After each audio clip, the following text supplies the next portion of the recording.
the people that run the business, with all due respect, they're not music people. None of them.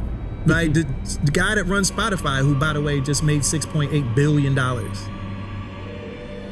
the music business. He's just a techie guy. He's a tech guy who and I'm paraphrasing the quote, says that music should be free. You mean after he made the 6-point-something billion? I don't know. You gotta ask him.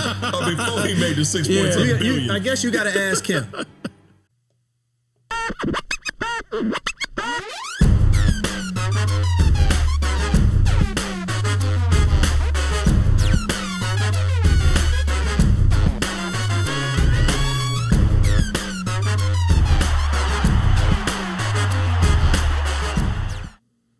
Yo, what's going on, guys? Welcome back to the channel, man. Welcome back to the channel. Hey, look, I have a very important question to ask you guys, man.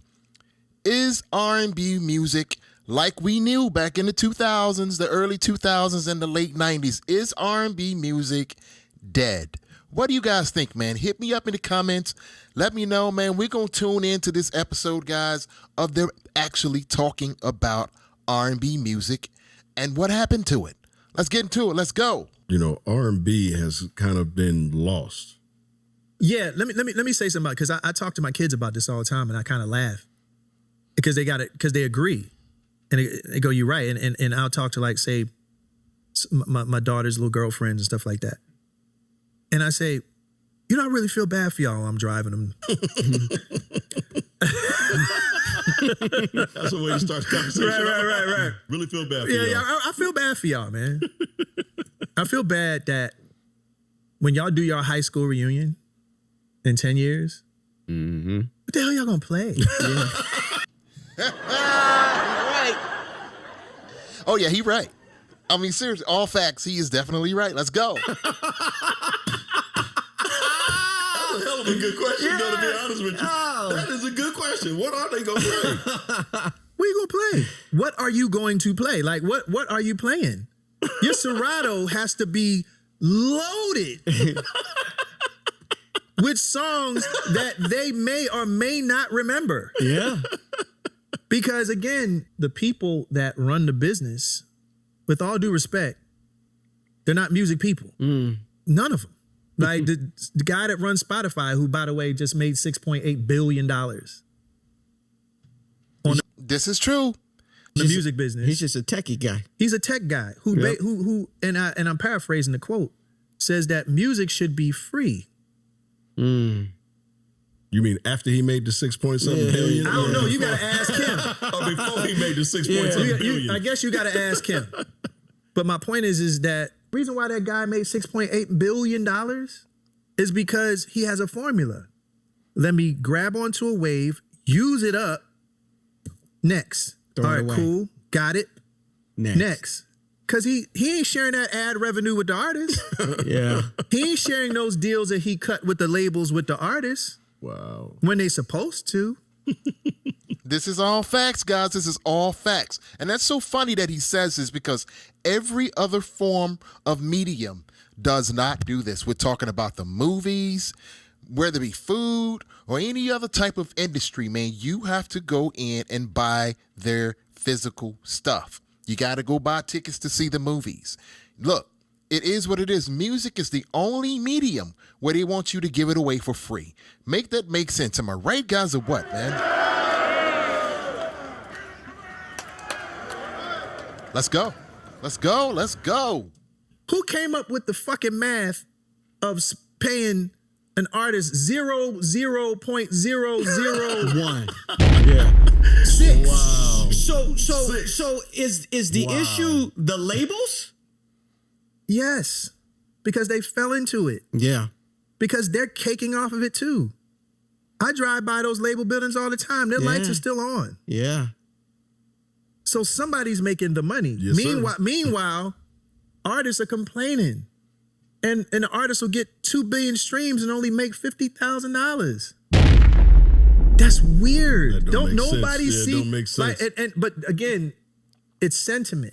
Like, this is why a song like "I'll Make Love to You" now probably wouldn't work. I say probably. wouldn't work in 2024 because everybody just want to fuck. You know what I'm saying? You got a good point. Ain't nobody really trying to court and get to know a woman.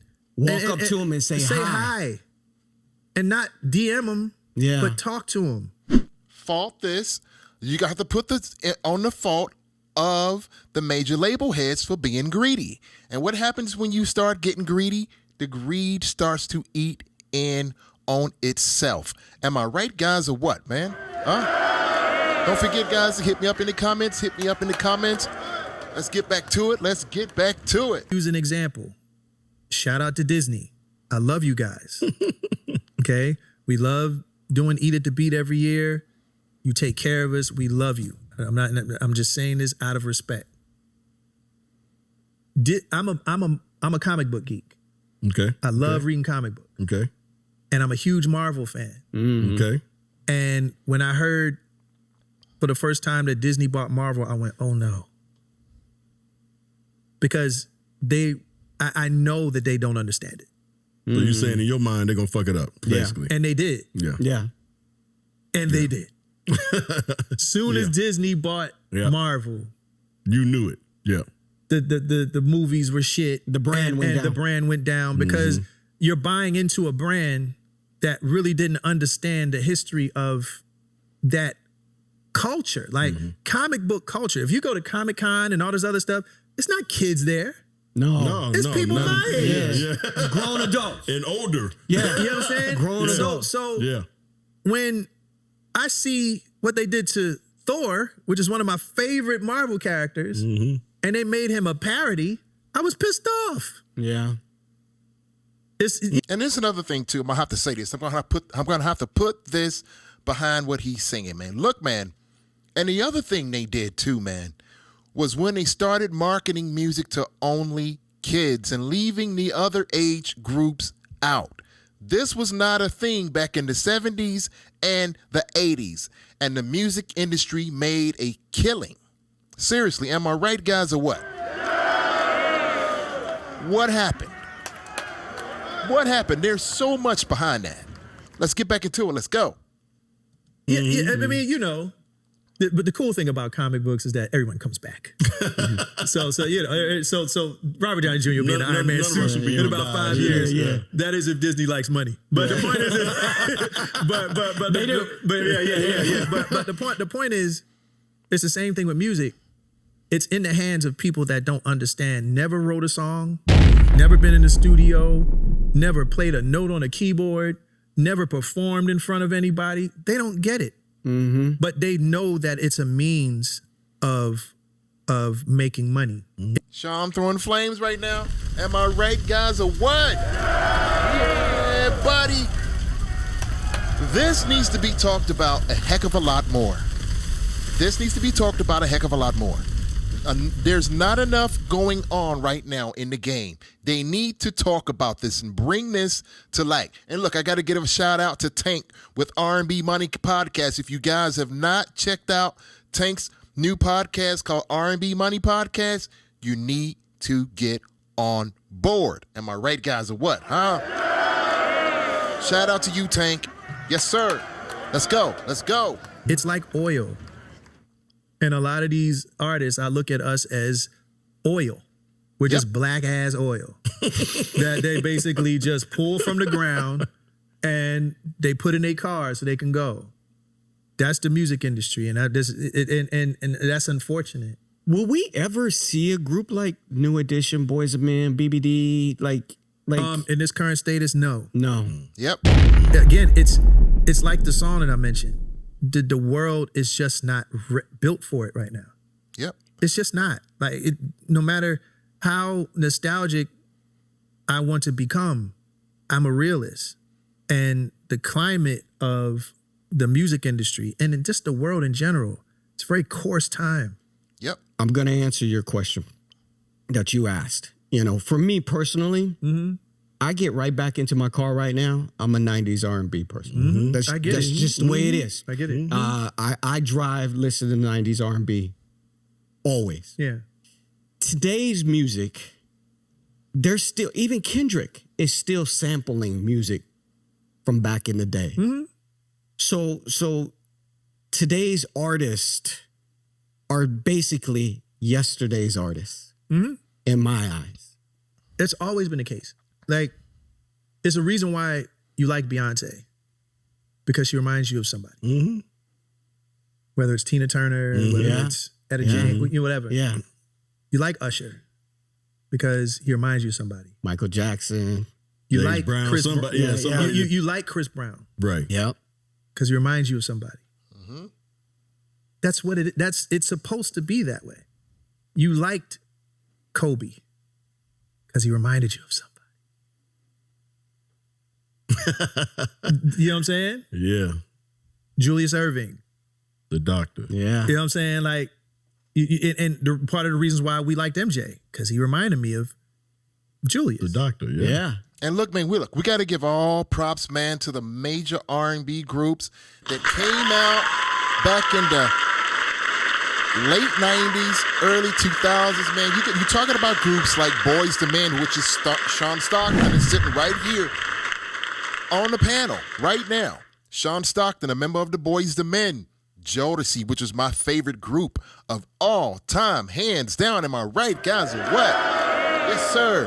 Blackstreet, Drew Hill, Jagged Edge, 112, and let's not forget the musical group Mint Condition out of Minneapolis, Minnesota. Am I right, guys, or what, man? These groups ruled the airwaves back in the day. If you don't believe me, just go online, Google, YouTube, whatever you want to do, 90s R&B, and I guarantee you one of these groups that I just listed will pop up, if not 2, 3, 4, 5 more. Let's get into it. Let's go. Like, we all pull. Yeah. That's what you're supposed to do. Yeah. The things written before time is written for our learning. That's a scripture, right? So it's one of those things where it's like, we're supposed to pull from the OGs and then just take what they did and move it up. Yeah. Try to make it better. The problem with music is that these kids refuse the connection. Yep. It's not that it's not there. It's just that they just refuse it. They don't want to learn it for some reason because they feel like they don't. And again, I've been a kid once. I was 19 once. So I understand that angst. I understand that mentality. But when the OGs spoke, I shut the fuck up. Yeah. And listen. And you know what? He's speaking hard facts. And this is what's lacking in our society today is parenting. Parenting, which gives these kids structure, a mother and a father in the house. Am I right, guys, or what? Huh? Seriously. A mother and a father in the house to give that kid structure. And what happens then is you develop those skills to want to learn and grow. That's not happening in society today. Seriously. Am I right, guys, or what? Huh? Yeah. Let's go. It's getting real good. This is getting real good. I'm loving this. Let's go. When do you Don't forget to hit me up in the comments, guys. Hit me up in the comments, and I will hit you back. All right, let's go. think that changed, though? Where It- along the lines here again- did that change? Again, we are influenced by who runs the culture. The culture is not run by people who understand history. I'm not saying there's not good music out there, because there is. There's a lot of good music that I do listen to. But there are artists you never heard of. Or that you don't really check for because they're not in the forefront. Yep. They're not pushed out on the mainstream because they don't want you to hear real good music today. Yeah, guys, they used to say back in the days of Marvin Gaye, Aretha Franklin, and James Brown that artists were the veins to society.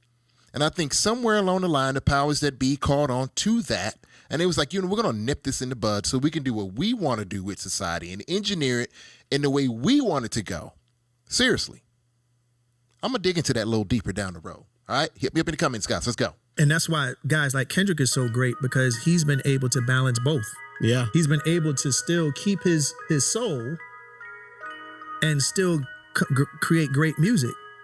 Guys, thank you so much for coming in for another episode, guys. Thank you so much. Do you think that real music exists today? Do you think that real music exists today? If so, hit me up in the comments. I think it doesn't. But feel free to disagree with me, man, or agree. If so, hit me up in the comments. Let me know what you guys think, all right? I love you guys so much. I'll be back once a week. I'm dropping an episode once a week. Thank you guys so much for your patience, and I will see you guys soon. All right? Peace.